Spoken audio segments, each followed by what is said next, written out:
Assalamualaikum warahmatullahi wabarakatuh. Perkenalkan, nama saya Rosa Sabila dari kelas B Teknik Informatika dengan NPM 220609. Di sini saya akan sedikit menjelaskan tentang cara kerja mesin otomata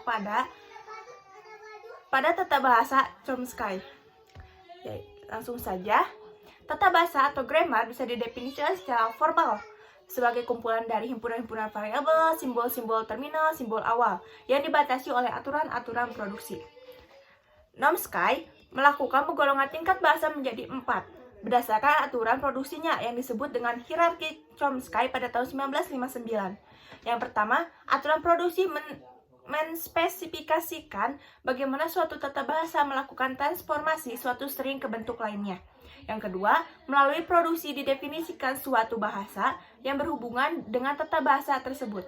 Yang ketiga, aturan produksi dinyatakan dalam bentuk alfabet menghasilkan delta, yaitu di mana alfabet menyatakan simbol ruas kiri aturan produksi dan delta menyatakan simbol pada ruas kanan aturan produksi atau hasil produksi.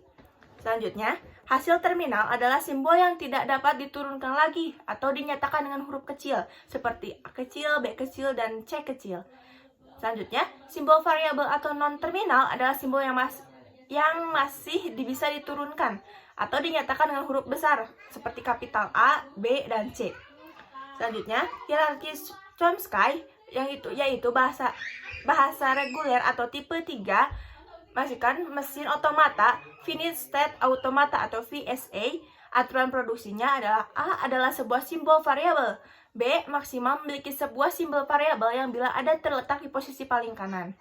Selanjutnya yaitu bahasa bebas konteks atau tipe 2.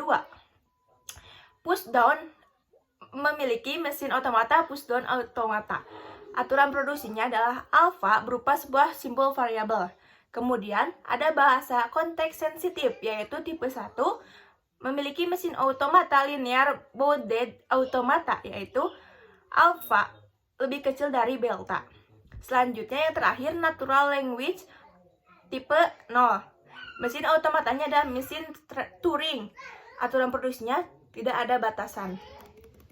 Langsung saja ke level 3 reguler.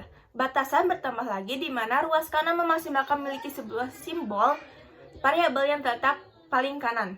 Artinya bisa memiliki simbol terminal dengan jumlah tidak terbatas, tetapi bila terdapat simbol variabel, maka simbol variabel tersebut hanya berjumlah 1 dan terletak paling kanan. Contohnya, alfabet kapital A menghasilkan AA kecil gitu. Terus kapital B menghasilkan AA kecil dan alfabet B. Kemudian yang terakhir kapital C menghasilkan AA kecil ya. Mesin otomatanya adalah VSA atau Finite State Automata. Yaitu suatu mesin abstrak yang digunakan untuk mempresentasikan penyelesaian suatu persoalan dari suatu sistem diskrit. Sebagai sebuah mesin, maka VSA akan bekerja jika diberikan suatu masukan.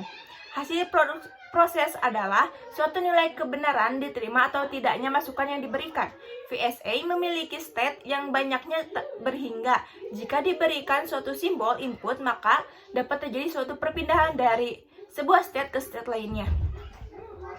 Perubahan state tersebut dinyatakan oleh simbol transisi. Mekanisme VSA tidak memiliki memori sehingga melalui berdasarkannya prosesnya pada suatu state atau saat ini, misalnya pada mekanisme kontrol pada sebuah lift, selalu didasari pada posisi lift saat itu pada suatu lantai. Pergerakan ke atas atau ke bawah dan sekumpulan permintaan yang belum terpenuhi.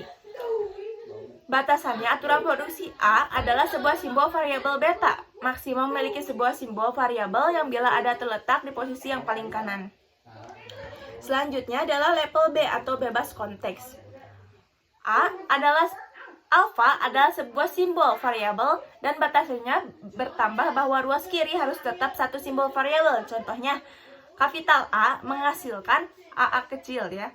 Terus kapital B menghasilkan A kecil, B kapital, dan D kapital. Terus C kapital menghasilkan F kapital, G kapital, dan A kecil. Selanjutnya mesin automata PDA atau push down automata untuk mencocokkan dependensi bersarang, robot ini membutuhkan tumpukan memori satu ujung. Misalnya untuk mencocokkan jumlah frasa, jika dan lain, robot selalu mengingat yang terakhir terjadi jika. Hanya dengan begitu ia dapat menemukan lain yang sesuai. Batasan aturan produksi A berupa sebuah simbol variabel. Chomsky menunjukkan batasan konteks pre-equivalent mesin abstrak push-down automata. Maksud equivalent adalah untuk sembarang konteks pre-grammar terdapat push-down automaton yang dapat mengenali bahasa hasil konteks pre-grammar itu. Push-down automaton mengolah sembarangan string dan menentukan apakah string itu termasuk bahasanya. Yang selanjutnya adalah level 1 atau konteks sensitif. Ada panjang string di ruas kiri alfa kurang dari panjang string ruas kanan delta. Contohnya, kapital A, B menghasilkan A kecil dan kapital B kecil. Dan selanjutnya mesin automata. Linear bounded automata adalah bentuk mesin Turing terbatas yang bukannya tidak terbatas, melainkan dibatasi oleh beberapa fungsi linear yang dapat dihitung. Keuntungan dari mesin ini adalah bahwa kebutuhan memorinya atau batas atas RAM dapat diprediksi bahkan jika eksekusinya bersifat rekursif di beberapa bagian. Batasan aturan produksi alfa lebih kecil dari beta, artinya ruas sebelah kiri tidak lebih besar dari ruas sebelah kanan.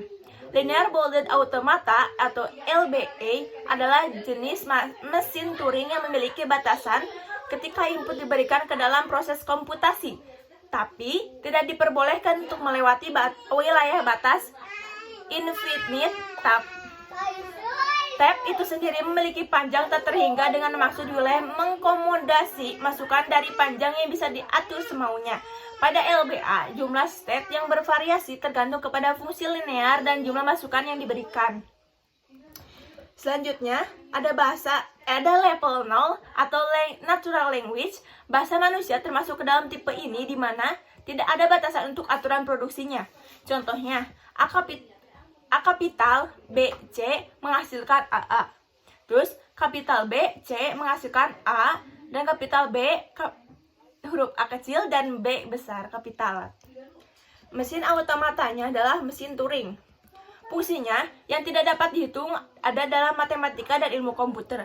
Namun mesin Turing memungkinkan merepresentasikan fungsi seperti itu sebagai urutan langkah-langkah terpisah. Kontrol itu terbatas meskipun data mungkin tampak tidak terbatas. Mesin Turing merupakan pemodelan mesin komputasi yang ampuh. Berdasarkan mesin Turing dapat didefinisikan berarti persoalan tidak mungkin dapat diselesaikan secara komputasi dengan mesin komputasi apapun. Adapun mekanismenya, mesin Turing universal atau UTM bersama dengan inputan pada pita mengambil deskripsi mesin M UTM dapat melanjutkan kemudian mensimulasikan M pada sisa konten lainnya pada pita inputan. Batasan alur produksi yaitu yang pertama simbol ruas sebelah kiri harus minimal ada sebuah simbol variabel, dan kedua tidak ada batasan pada aturan produksi. Mungkin sekian penjelasan dari saya. Atas kurang lebihnya mohon maaf. Wassalamualaikum warahmatullahi wabarakatuh.